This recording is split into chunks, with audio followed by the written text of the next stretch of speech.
Hello guys, আসসালামু আলাইকুম। আপনারা ভিডিও অথবা ভিডিও থাম্বনেল দেখে বুঝতে পারতেছেন আমি কি ধরনের ভিডিও দিতে যাচ্ছি। পরশুদিন রাতের ঘটনা দেখছেন। আমাদের এদিকে কিন্তু অনেক বৃষ্টি অথবা বজ্র হয়ে আমাদের এদিকে অনেক ঘরবাড়ি নষ্ট হয়ে গেছে। ডাইরেক্ট কথায় একদম শেষ। একবারে মনে করেন এক হাঁটুর মতো শিল পড়ছে। ঘরের ভিতরে এরকমভাবে শিল পড়ে গেছে, টিন সাদা হয়ে। কেউ কি দেখছেন এরকম শিল কোনোদিন হইতে? এই যে আমাদের ঘরের ভিতরে এরকমভাবে শিল হয়ে গেছে বন্ধুরা। এটা কিন্তু আমাদের টিন ভেঙে ভেঙে পড়ছে, নতুন টিন।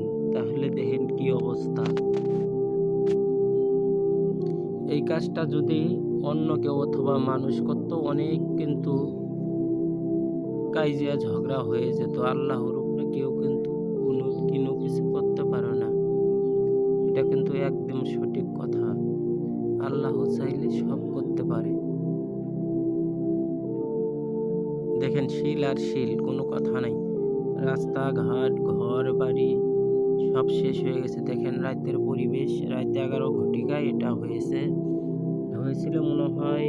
শিল পড়েছিল আধা ঘন্টার মতো। আধা ঘন্টায় যে এটা কিন্তু রাতের পরিবেশ, এর কারণে দেখা যাচ্ছে না।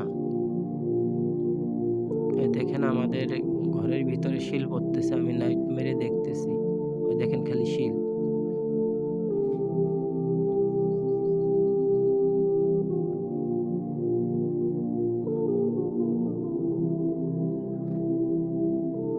আমি তো অবাক হয়ে গেছি। আমার জীবনে অথবা আমার বয়সে আমি কোনোদিন এরকম দেখিনি যে এরকম ভাবে শিল পড়বে। আমার তো মাথা নষ্ট।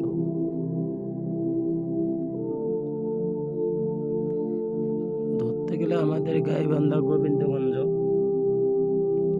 একবারে শেষ হয়ে গেছে।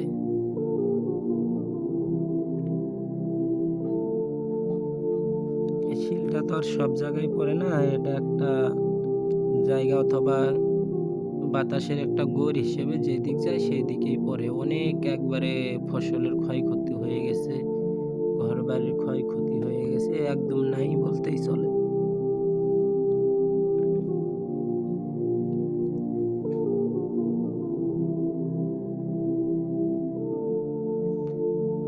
রাতের বেলায় তখন আমাদের কারেন্টও ছিল না অথবা বিদ্যুৎও ছিল না, এর কারণে আমাদের এই যে ভিডিওটা আমরা ক্লিয়ার করে দেখাতে পারিনি। তার জন্য দুঃখিত অথবা সরি। সবাইকে আসসালামু আলাইকুম, রমজান মুবারক।